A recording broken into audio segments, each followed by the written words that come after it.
Hi, I'm Dr. Michael Valentine. Welcome to our website. What we're discussing right now is obviously the thyroid gland. And you might have come to our website because you've been suffering with continual thyroid problems. You might be on Synthroid, you might be on levothyroxine, you might be on Levoxyl, you might be on Armour, you might be on Nature-Throid, different types of thyroid replacement hormones. And you still might be feeling bad. You might be displaying symptoms of hypothyroidism as well as hyperthyroidism. You might have times where you go through a rapid heart rate. You might feel like your heart is beating out of your chest. You might undergo periods of times where you have extreme anxiety or depression. You might even have some phobias that have been developing as a result of this. And our website, what we hope to offer you is the ability to know that there is solutions. Because so many times people don't think that there is a possibility. They start thinking it's in their head. You go to your medical doctor, they run your lab tests, and they say things are normal, when in reality, your symptoms are proving otherwise. Now, when lab reference ranges are used, it's basically what we call the sickness range. And what that means is that 0.5 to about 4.5 to 5.0 is considered normal in this thyroid reference range. But that's a medical or sickness range. What we know now through the Endocrine Society of America is that 1.8 to 3.0 is the ideal level that your TSH should be. But let's not only look at TSH, because that's only one part of the picture. There is T4, there's T3, there's free T3, there's free T4, there's T3 uptake, there's reverse T3. There's so many different patterns that need to be identified to what's really going on with your thyroid, to discover how you're going to be taken care of. So the frustration is there with many people. Maybe you spend, multiple doctor's appointments, time, you spend abundance of money trying to get your health back, and you basically become frustrated. We see that all the time.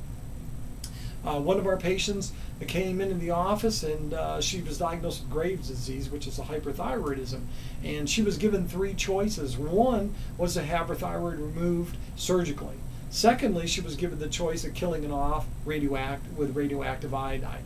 And third, she was given the option of being put on a very toxic drug for 18 months maximum because of the irreparable damage it does. Well, she was quite confused. She didn't want to have her thyroid out, and going through the whole process of identifying what was attacking her thyroid and stopping that attack on her thyroid, today she's doing great. And you'll be able to go into our testimonials and hear that story that she'll relate to you on what occurred. But what we'd like to do is offer you the opportunity to get checked. Talk with us. See if we can be of help with your particular situation. We see people that unfortunately that have had part of their thyroid removed. We've seen people that have had all their thyroid removed and they still have symptoms. Why is that the case? Because the autoimmune component is being ignored. That is a key thing. When you have continued thyroid problems, there is the autoimmune attack that is still happening on your body. Medically, that cannot be taken care of except with what we call prednisone or some of the steroids. Now, unfortunately, the side effects of those are horrendous. Immunosuppressive as far as the prednisone, also causing vascular necrosis, which is a problem where the blood supply is shut off to the joints, and then, God forbid, you end up needing hip replacement or shoulder or knee replacement because the blood supply is shut off. So there's other options that are available by getting to the root cause of what's going on in your body. Is it complex? Obviously it's complex, but that's our job, is to identify what's going on so we can be of help to you so you can regain your life. Other testing that's done, obviously, is depending on the individual. These tests many times are not done by traditional medicine. Why is that? Because this requires out-of-the-box type of thinking. You've been going to your doctor, you've been spending your money or your insurance money, and you've been getting the same results. The same results being you still have the symptoms that you're trying to get rid of. And it's got to be frustrating. It's got to be something that you're just getting fed up with. Well, with our unique approach, you'll be able to discover this in this website and be able to understand a bit more, to empower you to get and regain your health. Because that's what it's all about. It's about you getting healthy.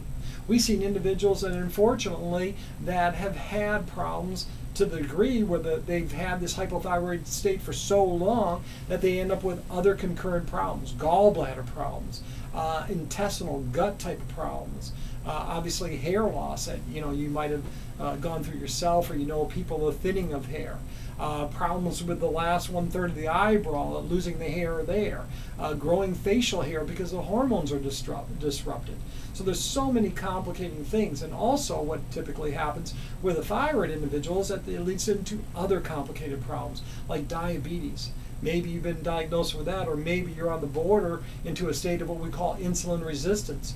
Maybe you've developed peripheral neuropathy, or that's where we have numbness or tingling sensations in our hands or our feet. Maybe you've developed into the state of what we call fibromyalgia. Because what it becomes like a snowball. If you have this autoimmune component going on, we know that other systems are going to break down. It's just a matter of time. So please take the time, look at our website. Oh, one thing that I also like to talk about, because there's so many people that have a challenge with weight problems. We see this. We've seen patients that unfortunately that have their thyroid problem was not discovered. They end up having the lap band surgery, thinking that was their only solution for weight loss. But unfortunately, that eventually fails. The reason being is because nothing's been addressed as far as the glands and the hormones in their body to really pick up the speed as far as their metabolic activity, which is ability to lose weight. So those people that have had lap band surgery have done great, maybe for a year, maybe 2 years, losing anywhere from 50 to 100 pounds, but then gradually they start to regain that weight. We don't want to see you go through that, but unfortunately so many people have to go through that first. So please take the time and get as much content as you can, and when you're ready, please take advantage of the opportunity to come in and have a consultation with us. Hope to see you soon.